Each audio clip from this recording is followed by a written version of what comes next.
Hello, everyone. Today, I have an amazing story for you. It's not just for your listening practice, but also to inspire you. The story is called Nothing is Free, and it will show you that hard work and determination can change lives. There was a young man named Leo, 20 years old, living in a small, quiet town surrounded by mountains. Leo had big dreams. He wanted to own a chain of restaurants and become a successful entrepreneur. But life wasn't easy for him. Leo's family was struggling financially. His father, Mark, was a mechanic, and his mother, Claire, cleaned houses to make ends meet. Leo's younger sister, Sophie, was just 10 and looked up to him as her hero. One cold evening, Leo sat outside his small house, staring at the stars. He whispered to himself, "I want to give my family a better life. But how do I start when we barely have enough to survive?" The next day, Leo shared his dreams with his father. Mark sighed and said, "Leo, dreams are not free. If you want something, you have to fight for it. Start with what you have, even if it's small." Leo thought deeply about his father's words. Then, an idea struck him. He noticed that in his town, people loved fresh bread, but they had to travel to a bakery far away. He decided to start selling fresh bread locally. But there was a problem. Leo had no money to buy the bread. He decided to take a chance and approached the bakery's owner, Mr. Anderson. Leo walked miles to meet Mr. Anderson, a grumpy old man who rarely trusted anyone with confidence. Leo said, "Mr. Anderson, I want to sell your bread in my town, but I don't have money to buy up front. Can you trust me for 1 week? I will sell the bread, return your money, and keep a small profit." Mr. Anderson raised an eyebrow. "And why should I trust you, young man?" he asked. Leo replied firmly, "Because I am determined, and I will work hard to prove myself." After a long pause, Mr. Anderson said, "All right, I'll give you bread for 1 week. If you fail to pay me back, don't bother coming here again." Leo was thrilled. Early the next morning, he carried the bread back to his town and set up a small stand near the park. He greeted every passerby with energy and a smile, saying, "Fresh bread, warm and delicious." At first, people were hesitant. They didn't know if the bread was good, but Leo offered free samples and soon had his first customer. By the end of the day, he had sold all the bread and made a small profit.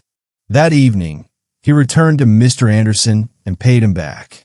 The old man nodded and said, "You kept your word. Come back tomorrow." From then on, Leo worked tirelessly. He woke up at 4 a.m., walked to the bakery, carried bread to his town, and sold it with passion. After 2 months, he had saved enough money to buy a small cart, making it easier to transport more bread. One day, a customer suggested, "Leo, why don't you bake your own bread? You're good at selling, but if you bake, you'll make more profit." This idea excited Leo, but it also scared him. He had never baked anything in his life. This was the moment when Leo realized nothing is free.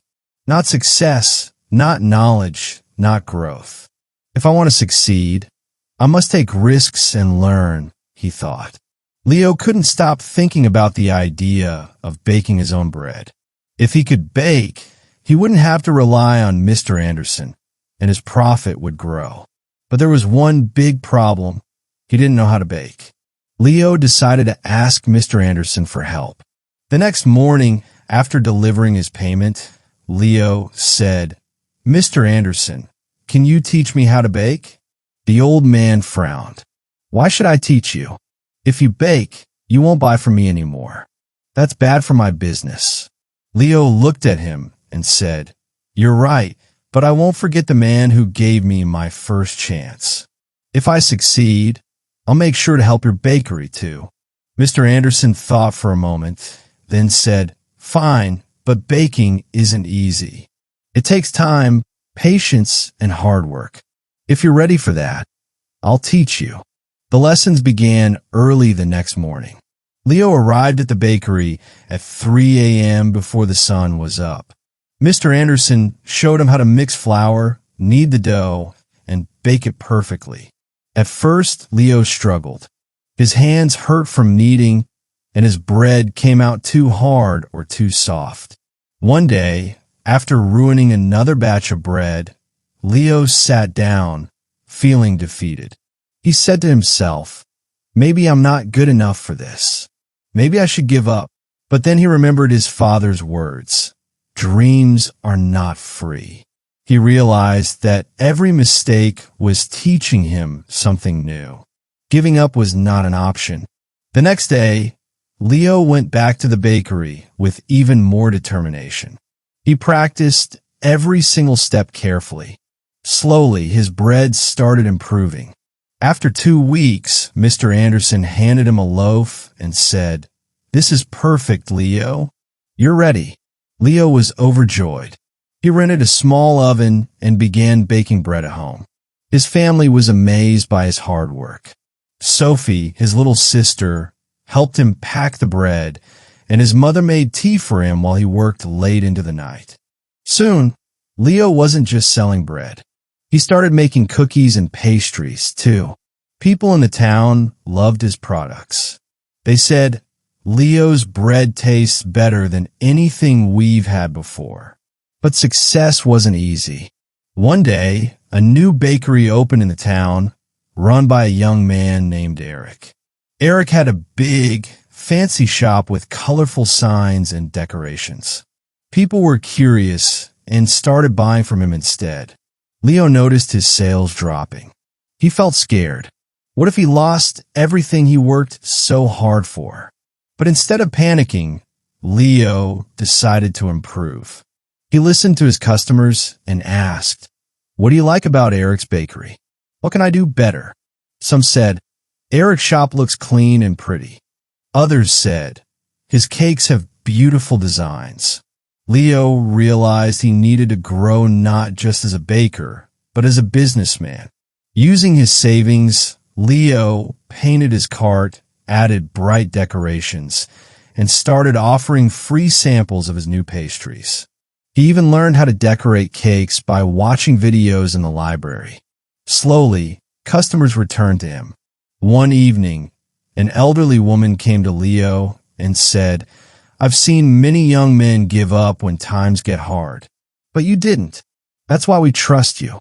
Her words filled Leo with pride. Months passed, and Leo's business grew.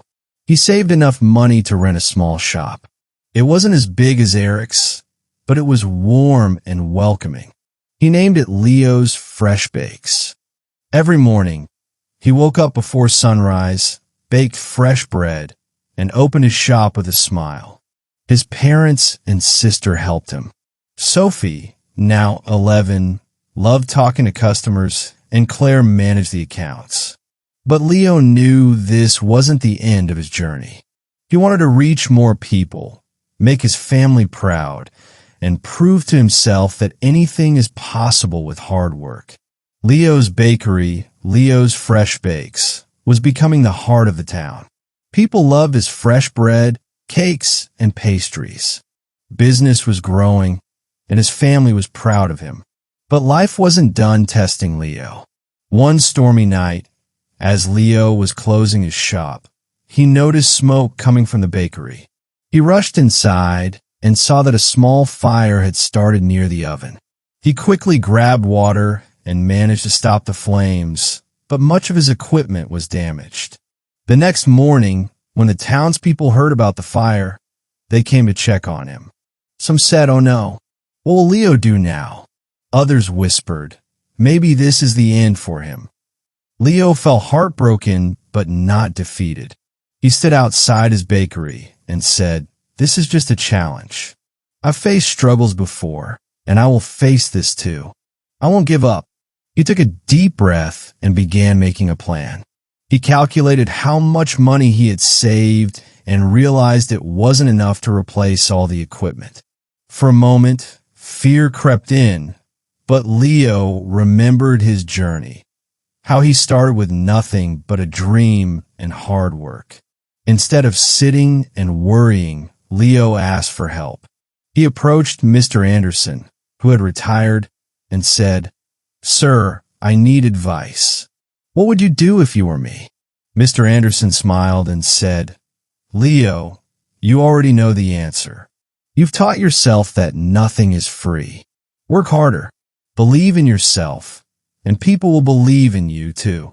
Inspired, Leo decided to rebuild. He didn't wait for someone to rescue him.